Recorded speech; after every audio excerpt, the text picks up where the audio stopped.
colaboradores e os trabalhadores da casa. Meu nome é Valquíria, vou fazer o exórdio. Henrique vai responder as perguntas de vocês e Nelly vai fazer a prece final. Para que a espiritualidade possa trabalhar em cada um de nós, é preciso que nós possamos permitir, né? Como vamos fazer isso? Através dos pensamentos. Esquecer um pouco a nossa vida e se conectar com a espiritualidade da casa. O exórdio de hoje é a pergunta 852, que pergunta o seguinte: há pessoas que uma fatalidade parece perseguir, independente de sua maneira de agir. A infelicidade está no seu destino. Não sei se vocês já se perguntaram. Muita gente diz: isso aconteceu comigo porque é sorte. Outros dizem: isso aconteceu porque é o destino. Será se realmente é sorte ou destino? E a resposta é o seguinte: a resposta dos espíritos. Muitas vezes pode ser uma prova que temos que passar, né? E essa prova, ela vai servir para o nosso crescimento espiritual. Vai depender se diante da dificuldade que a gente passar, o que é que nós vamos tirar de bom, né? Se só vamos ficar pensando no lado negativo, não vamos tirar nenhum proveito. Porém, muitas vezes nós escolhemos passar por essa prova, mas também vem o esquecimento. Nós pedimos porque pedimos a Deus, que acreditamos que vamos ter força, e quando nós viemos para cá, para a Terra, encarnados, nós esquecemos, né, do que pedimos e julgamos não ter força, né, quando na realidade fomos nós que escolhemos, nós que pedimos para passar por essa prova. E na maioria das vezes, nós fugimos da nossa responsabilidade. De que maneira nós fugimos? É uma maneira tão sutil, né? Nós fugimos dela atribuindo toda a culpa dos nossos fracassos, toda a culpa dos nossos fracassos à sorte ou ao destino, né? Dizemos: eu não tenho sorte, o destino que fez isso comigo. Isso por quê? É um medo que nós temos de nos enfrentar. Porque à medida que nós temos que nos enfrentar, nós temos que modificar, que sair da zona de conforto. E aí vai exigir um esforço nosso.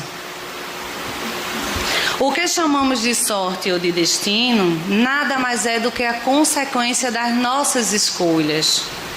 Tem coisas que nós estamos passando hoje, que foram escolhas que foram feitas em outra encarnação, e pelo esquecimento nós não lembramos.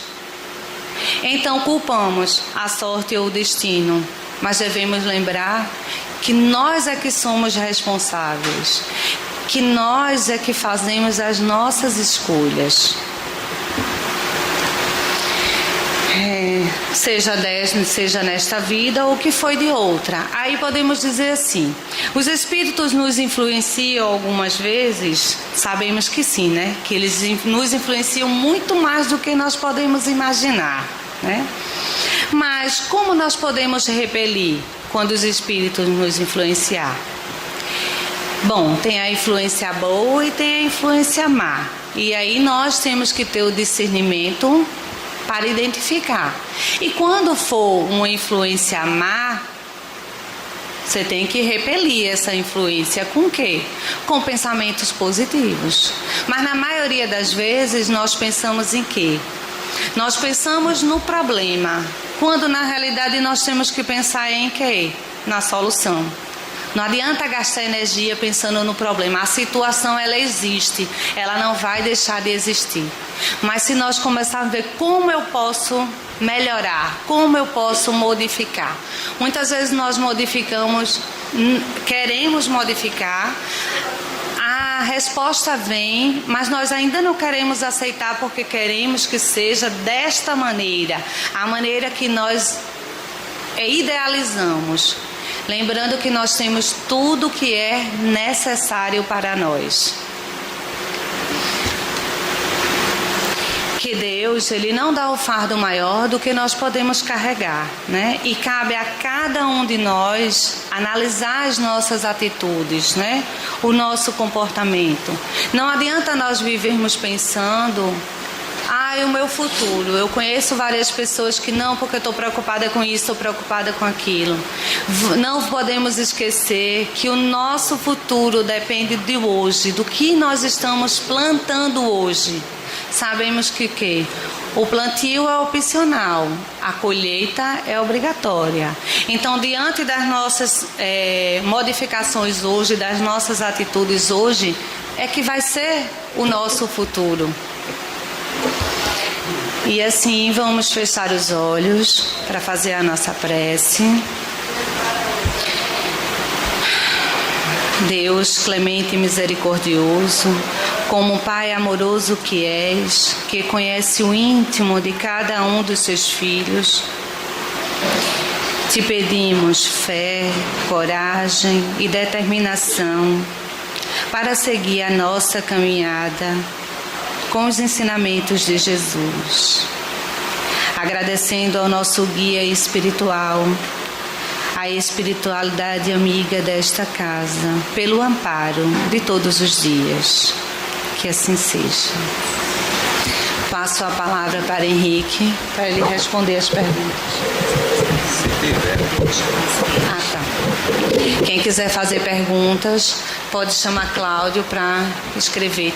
A hora é agora de vocês tirarem suas dúvidas, mesmo quando vocês acharem, essa pergunta é boba. Perguntem. Fiquem à vontade.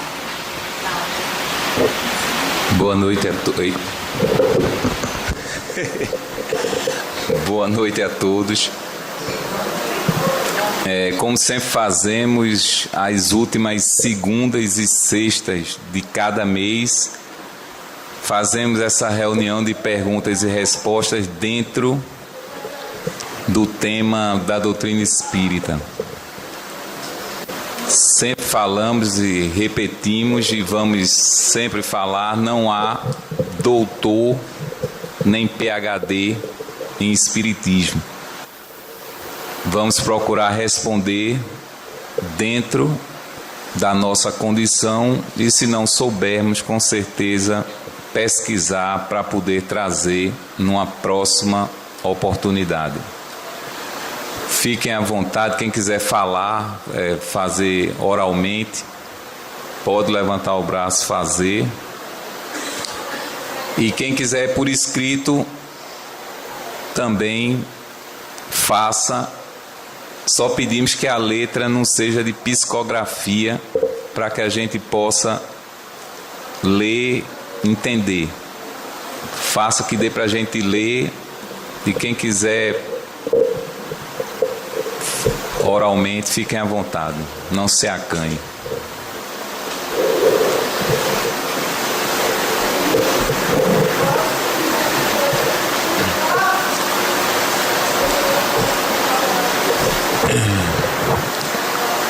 Como podemos saber se a dor física é um reflexo da espiritual? É interessante a pergunta, porque é preciso a gente separar as coisas. Tem gente que qualquer coisa que sente atribui ao espírito. E tem gente que está sentindo a dor e não pensa que pode ser uma influência espiritual. Geralmente, o que nós aconselhamos, quando a pessoa chega, eu estou sentindo isso, eu estou sentindo aquilo outro, a gente faz logo a seguinte pergunta: já procurou um médico? Já. E o médico disse que eu não tenho nada. Então, a possibilidade de um espírito estar interferindo na sua saúde física é grande. Agora, para eu ter essa certeza, primeiro eu tenho que buscar um profissional. Estou sentindo uma dor. Pronto, há 2 semanas um amigo nosso estava sentindo no peito como se tivesse uma faca cravado. Ele sentindo essa dor, chegou numa reunião, um médium, sem saber de nada, disse a ele: ó, senta lá, que tem um espírito que precisa ser atendido. E quando o médium começou a reunião, que o médium incorporou lá o espírito que veio estava como se fosse apunhalado. E aí tratou-se o espírito foi atendido e a dor do peito dele passou. Então isso acontece. Mas sempre dizemos, está sentindo algo, procura um profissional. Se faz os exames, não tem nada, então a possibilidade de ser espiritual é muito grande. Numa casa espírita, através de um tratamento, com certeza o espírito vai ser atendido. Sendo atendido, essa dor que a pessoa esteja sentindo vai passar. Já teve caso uma vez com o Dr. Ciro, que num restaurante foi um grupo jantar, e sentaram na mesa, uma moça que estava presente começou a se coçar e não parava, e estava boazinha, se coçando. Quando o doutor Ciro olhou, era um espírito que tinha desencarnado na rua, pedinte, com sarna, que se aproximou, simpatizou com ela, se aproximou dela e passou o que ele estava sentindo para ela. Ele, como vidente, olhou, conversou com o espírito e pediram que levasse o espírito. Levaram o espírito, a coceira passou na hora. Isso foi um fato. Então, dependendo da sensibilidade da pessoa, a presença de um espírito altera o físico, porque é a condição do espírito. E a pessoa, por ter essa sensibilidade, com facilidade passa a captar aquilo que o espírito está sentindo. Como também, se aproximar um espírito bom, a pessoa vai sentir um bem-estar. Às vezes vai, poxa, eu estou me sentindo tão bem hoje. É uma sensação de paz, é uma sensação de tranquilidade. Muitas vezes é um bom espírito que se aproximou e que você sente a presença do espírito.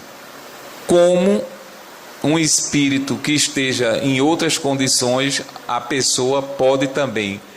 Mas cada um sente de uma forma.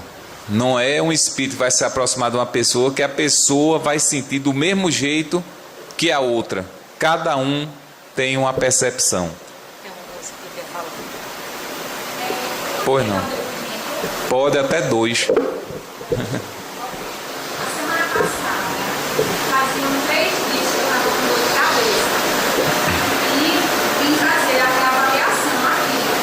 Quando eu cheguei, e fui atendida, né, na desobsessão, aí o médico que Incorporou. Ele começou a gritar e dizer que fazia anos que ele tinha dor de cabeça e enxaqueca muito forte. E já faziam 3 dias que a minha dor de cabeça era todo sintoma de uma enxaqueca. Nada passava. E eu não tinha dito nada a ninguém. Eu só tinha feito a minha avaliação. Aí a médium que estava tratando, né, aplicou um passe nele, deu a água purificada para ele, e ele foi passando a dor de cabeça dele, e eu saí daqui leve e solta, e até hoje estou sem dor de cabeça. Graças a Deus. Isso é bom porque é um testemunho. Foi, eu me senti assim à vontade para contar o que aconteceu comigo sexta-feira passada. É importante isso, porque às vezes a gente fala aqui, a pessoa pode dizer, mas ele pode estar fantasiando, pode estar isso, pode estar aquilo outro.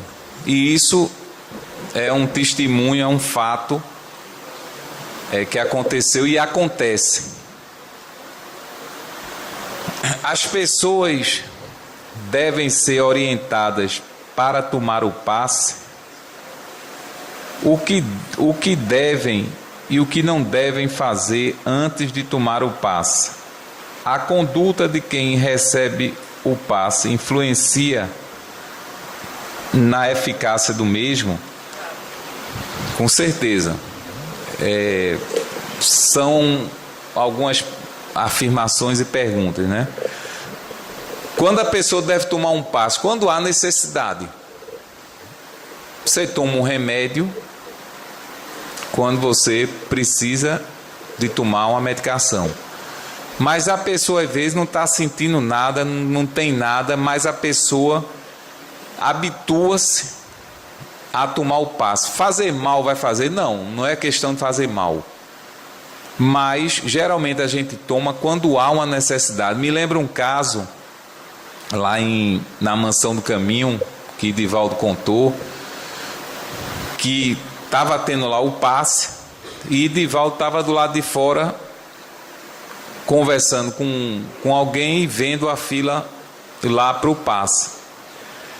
Aí uma pessoa entrou, ele viu que a pessoa entrou na cabine, tomou o passe, daqui a pouco a pessoa saiu, voltou e foi para o final da fila. Aí ele achou curioso e foi até a pessoa e disse: eu estava aqui observando, você já tomou o passe, e por que você voltou e foi para o final da fila? Ele fez: porque na próxima semana eu não venho, aí já vou tomar o da outra semana. Não é dessa forma que as coisas funcionam. Então o fato, a pessoa deve tomar? Deve. Muitas vezes num passe pode ocorrer verdadeiras cirurgias espirituais. E quando falamos cirurgia, não precisa o bisturi para cortar. A pessoa que vai receber o passe, claro, se ela tiver receptiva àquilo que ela se propõe, com certeza o benefício será muito maior. Se ela na fila está em concentração, está com um pensamento voltado para o alto, buscando a boa sintonia, se ela chega no momento do passe com essa harmonia, com certeza o campo está propício para receber o auxílio do mundo espiritual. Mas se a pessoa senta no passe e está com a cabeça pensando em todas as coisas, menos naquele momento, o benefício vai ser mínimo, porque eu não estou receptivo para isso. Por isso que sempre é recomendado, na hora que antecede, procura silenciar um pouco, elevar os pensamentos, para facilitar na hora de receber. Você está com o campo aberto para que os espíritos, através do passista, possa, com os fluidos do mundo espiritual e o fluido de quem está doando, fazer alguma intervenção em seu benefício. Então é muito importante esse preparo. Quando sentar na hora, esquecer o problema, esquecer a discussão que teve, esquecer a conta que vai pagar, esquecer isso, esquecer aquilo outro, para poder estar em sintonia com os bons espíritos e poder ser beneficiado. Ocorre às vezes intervenção através do passe. E quando falamos o passe, pode ser o passe mais simples que for, mas nesse passe os espíritos utilizam a condição do passista e a receptividade daquele que está a tomar e pode fazer uma intervenção em seu benefício. O demônio realmente existe e ele entra no corpo da pessoa. Olha, esse termo demônio, Satanás, isso é um termo, herança católica, com todo respeito. né? É o demônio, é o Satanás, é o inferno. Isso são heranças que nós trazemos e que aprendemos. O que existe são espíritos como nós. Existem espíritos que estão acima de nós em moralidade, em inteligência.